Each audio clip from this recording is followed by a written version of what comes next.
ये है बलूचिस्तान का सबसे पसमानदा ज़िला जाफराबाद, जहाँ तरक्की के दावे तो बड़े बड़े हैं मगर हकीकत में कौम का पैसा ज़ाया किया जा रहा है। एमपीए हादिया नवाज के फंड वहाँ नहीं लगाए जा रहे हैं जहाँ ज़रूरत है, बल्कि पहले से बनी ब्लैक टॉप सड़कों पर टफ टाइल बिछाई जा रही हैं। ये करप्शन रात की तारीखी में नहीं, दिन दिहाड़े सरेआम हो रही है और सब जानते हैं, मगर बेखबर है तो एंटी करप्शन और हुकूमत बलूचिस्तान बेखबर हैं। शहरियों ने इस खुली लूटमार को मुस्तरद करते हुए वज़ीर आला बलूचिस्तान, चीफ सेक्रेटरी बलूचिस्तान और दीगर इदारों से फौरी नोटिस लेने की अपील की है।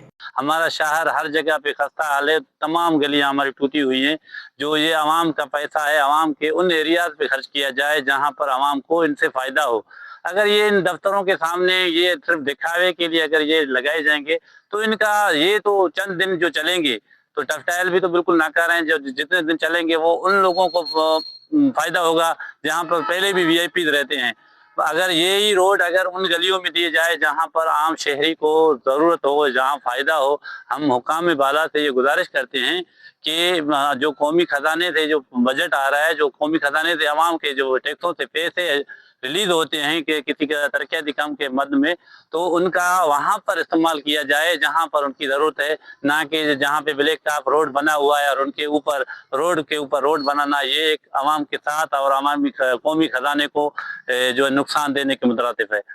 एमपी हादिया नवाज का पैसा बिल्कुल ज़ाया हो रहा है। आप देखें, रोड के ऊपर रोड बना रहे, रोड के ऊपर रोड का क्या ज़रूरत है? ज़रूरत इसका है कि हमारा बाईपास में डेली हादसा हो रहे हैं। हमने काफ़ी मरतबा एहतजाज भी किया वहाँ पे कि भाई वहाँ जंप लगाया जाए। इस वक्त कहीं जंप नहीं है। हम हुकूमत पाकिस्तान, हुकूमत बलूचिस्तान से भी अपील कर रहे हैं कि भाई पैसा ज़ाया करने नहीं दो, ताकि जो पैसा ज़रूरत है वहाँ पे पैसा खर्च किया जाए। डेरा लयार की खस्ता हाल गलियाँ आज भी इंतज़ार में हैं कि कब हुक्मरानों की नज़रें असल अवामी मसाइल पर पड़ेंगी, ताकि कौम का पैसा कौम की ज़रूरतों पर खर्च हो सके। कैमरा टीम के साथ मिस्री बुगटी, वश न्यूज़, जाफराबाद।